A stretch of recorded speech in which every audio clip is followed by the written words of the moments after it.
Can you run your RV's air conditioner off of solar? Yes. Is it actually feasible for your air conditioner in your RV with your solar setup? That's the question we're going to try to answer today. My name's Emily. I'm a certified mobile RV repair tech and certified solar installer, and this is RV Repair Woman. Here is a very quick overview of how solar works. You have panels on your roof that produce DC electricity from the sun. We're going to store that electricity in a large battery bank. The solar panels are going to generate a voltage that is higher than what that battery bank wants to be charged at. Think of batteries, we usually think of them as like 12 volts. Well, your solar panels are going to create like 20 volts. So we're going to put something called an MPPT in between the two. MPPT stands for maximum power point tracking. And that's not something you actually need to know, but makes you sound really smart when you're sitting around the campfire with your buddies tonight. MPPTs are also sometimes called solar charge controllers. Those are technically two different things, but they have a very similar job and can be used interchangeably a lot of the time. No matter what you call them, their main job is to just take that 20 volts coming from the solar panels and turn it into a voltage that the battery likes. It's just a very fancy DC to DC charger.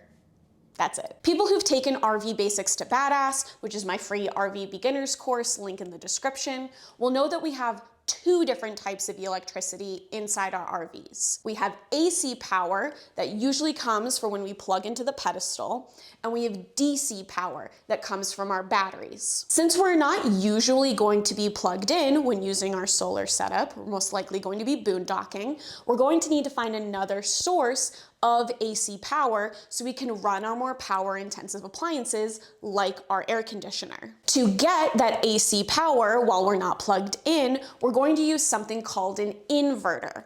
All the inverter does is take the DC power stored in the batteries and transform it into AC power that our air conditioner can use. Side note here, there are two different types of electricity. We have DC and AC. DC can be stored in batteries. AC power cannot. There is no such thing as an AC battery. Okay? I get people asking me questions like that. Why don't we just store this AC power so we don't need the inverter? AC batteries, not really a thing. It's not a thing we can do. So we store as DC power and we transform it into AC power when we need it.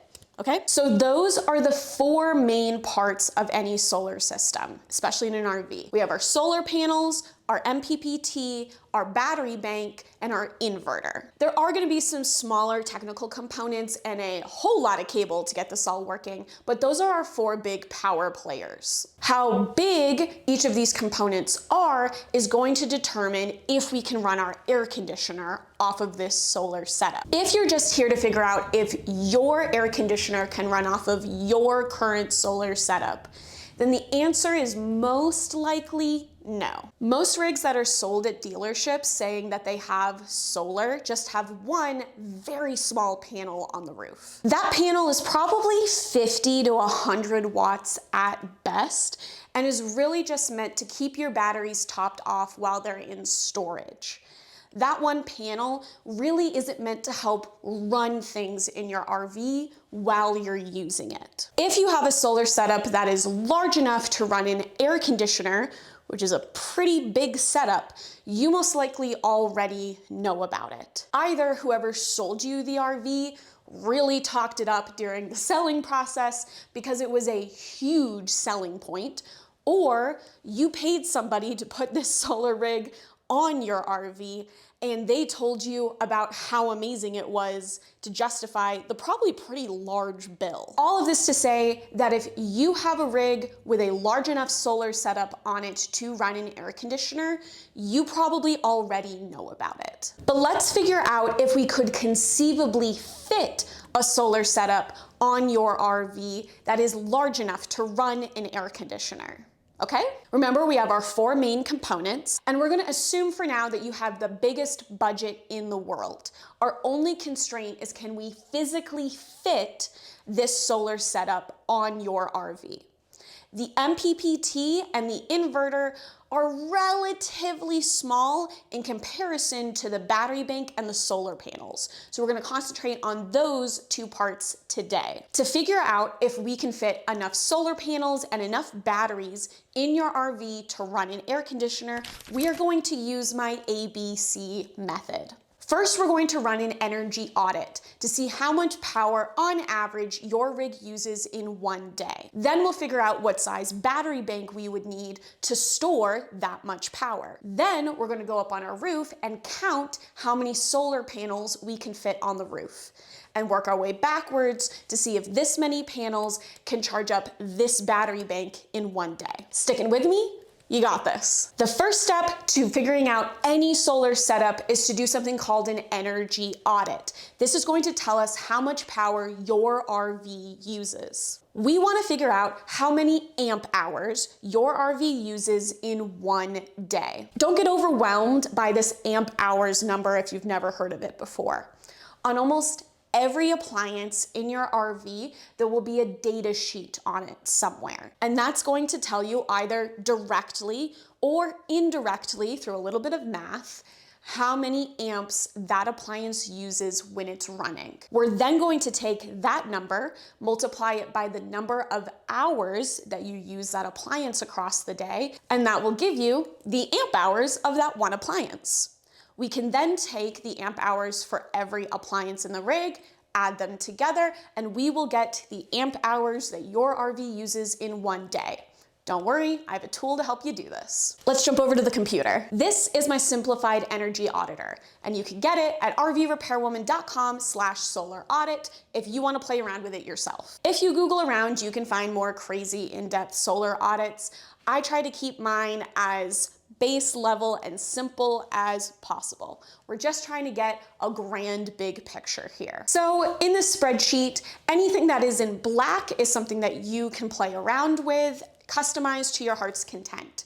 Anything in orange, you really shouldn't touch because either a number or an equation is being done for you. So if you wanted to give yourself a full energy audit, which is something that techs charge big money for and you can do for yourself for free, then you would just open up all of these tabs and insert the information for all of the appliances in your RV. Just find the technical data sheet for your appliance, insert the numbers into the spreadsheet, and it'll do the rest. If your AC appliance gives you the information in watts, then you can put it here. If the appliance gives you its information in output volts and output amps, like this MacBook Air charger, then you can put that information here. The spreadsheet will do the math for you. DC appliances, for the most part, always give their information in watts, so you can put that information here. And this section is for your DC appliances that are going to be running all day, like your 12-volt fridge if you have one. You could go crazy here and put in all the information for every appliance in your RV.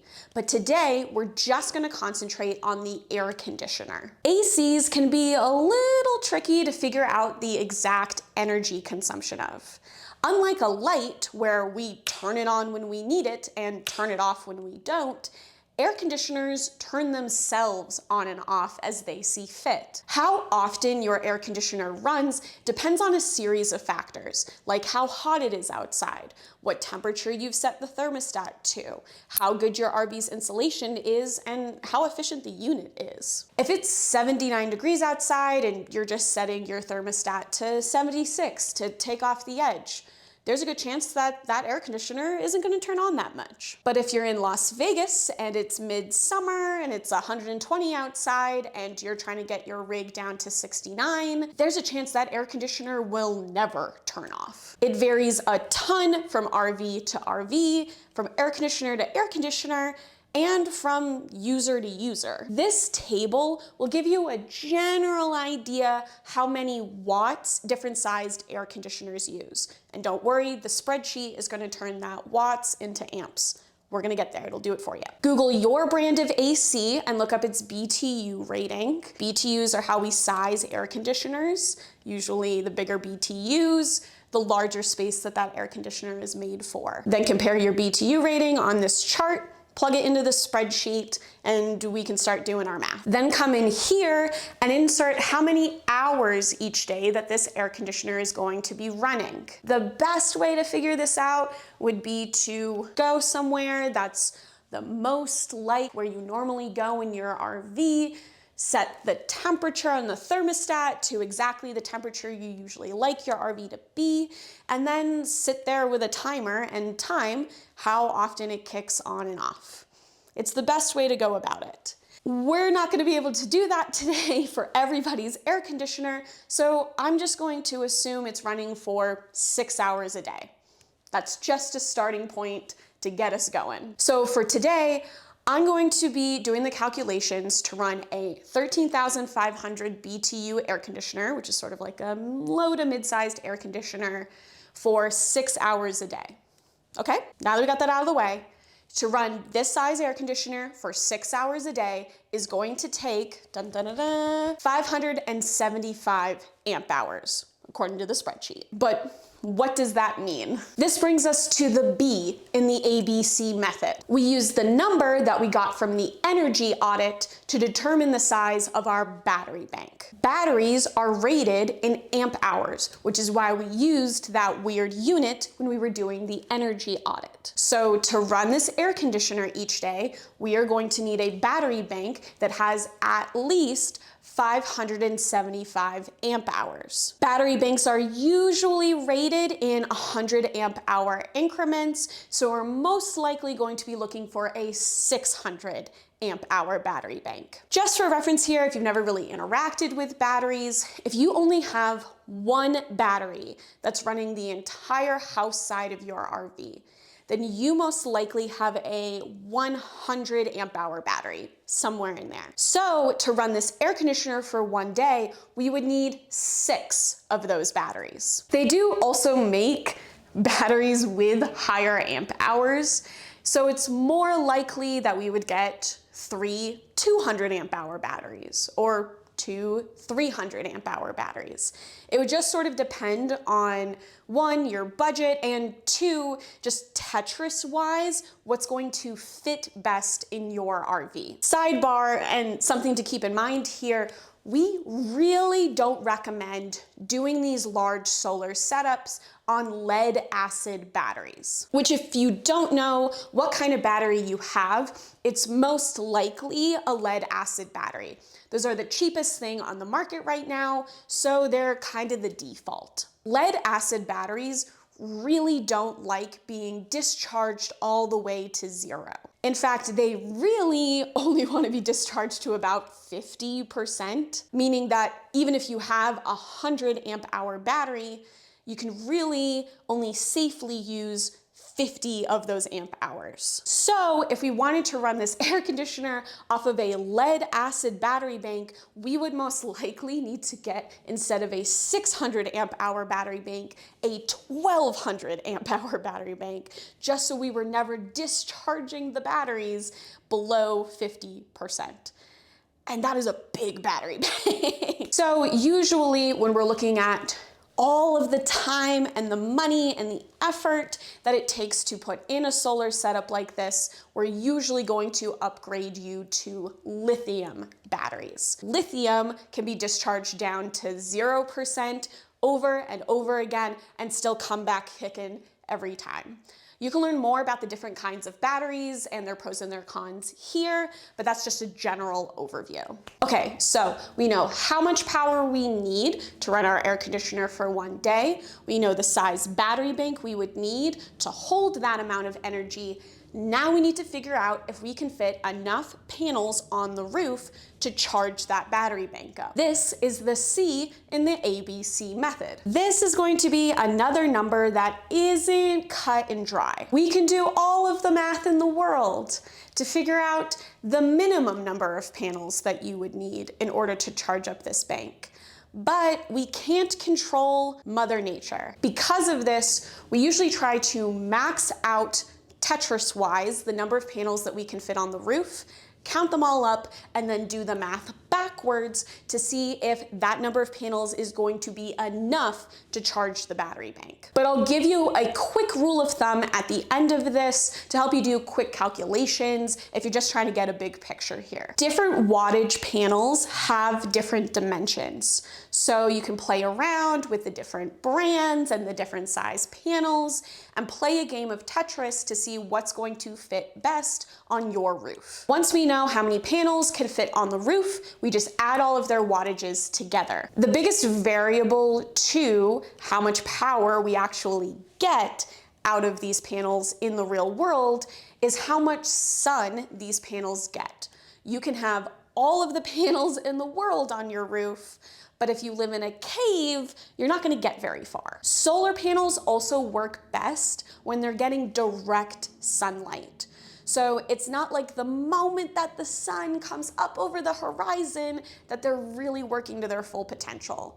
It's usually like at high noon that you're going to get the max power out of these things. So for our math today, I'm going to assume that we get 6 hours of direct sunlight on our solar panels. Not only is this a good general rule of thumb, but it also makes the math really easy. We could just take the size of our battery bank in amp hours, double it, and that will tell us the wattage that we need on the roof, okay? So for our 600 amp hour battery bank in our example, we're just gonna take 600, double it, and we know that in order to charge up that battery bank in one day, we would need roughly 1,200 watts worth of solar on the roof. And that's a pretty big size solar setup. And as always, keep in mind, we can do all the math in the world, but we can't control Mother Nature. So we do the best we can, but your mileage may vary depending on where you live. So now we can finally answer the question, can you run your air conditioner off of solar? Well, if you don't run the air conditioner that much, let's say 6 hours a day, and you had this size air conditioner, and you could fit 600 amp hours worth of batteries in your RV somewhere, and you could fit 1,200 watts worth of solar on your roof, which means you have a pretty big RV, then yeah, you could run your RV entirely off of solar. A quick side note here to say that if you're currently having any problems with your air conditioner, you can head on over to rvrepairwoman.com/AC guides, and I have step-by-step tutorials that will walk you through how to diagnose every part of your air conditioning system, whether your air conditioner won't turn on at all or it's turning on and blowing air, but that air isn't getting cold. It's basically the troubleshooting process that I would do if I came to your RV to diagnose what was wrong. They're gonna cost like 1/10 of the cost that a lot of these techs out here are charging to come look at your RV, and you don't have to worry that anybody's coming out trying to upsell you or scam you out of telling you you need a new air conditioner when it just needed a new thermostat. You did the diag yourself. Be your own tech. Find those again at rvrepairwoman.com/AC guides. You got this. And one more thing before I forget to tell you. You could do all of this work, set up all of these panels and the batteries and do all of the wiring and still not be able to run your air conditioner if you don't do this one thing. You see, air conditioners use more power on startup than they do when they're running, like a lot more. Think of it like when your car breaks down, you gotta throw it into neutral to push it. It can take a lot of people pushing on that car to get it to start moving, but then once it's rolling, one person can usually push it fine on their own. The same goes for your air conditioner. It takes a big spike of energy to get that air conditioner started and then significantly less to keep it running. That big spike of energy is going to be really hard on your inverter. And in fact, many inverters aren't even going to be able to produce the big spike needed to get your air conditioner going. This is why when people are looking to run their air conditioners off of solar, we almost always suggest that they install something called a soft start on their air conditioner. A soft start is going to take that one big smack of energy that it takes to get the air conditioner going and turn it into a series of smaller smacks. So back to the pushing the car metaphor, instead of one person giving themselves a hernia, just trying to push with all they can to get that car moving, we're bringing on other people to help with the startup. This will not only extend the life of the air conditioner, because the air conditioner honestly doesn't love that big smack of a startup anyway, and it's going to allow the inverter to actually produce the power needed to get the air conditioner running. Soft starts tend to run 150 to 300 bucks. They're a small box, you install it on your air conditioner, it's like 5 wires. Any RV tech worth their salt should be able to do this for you.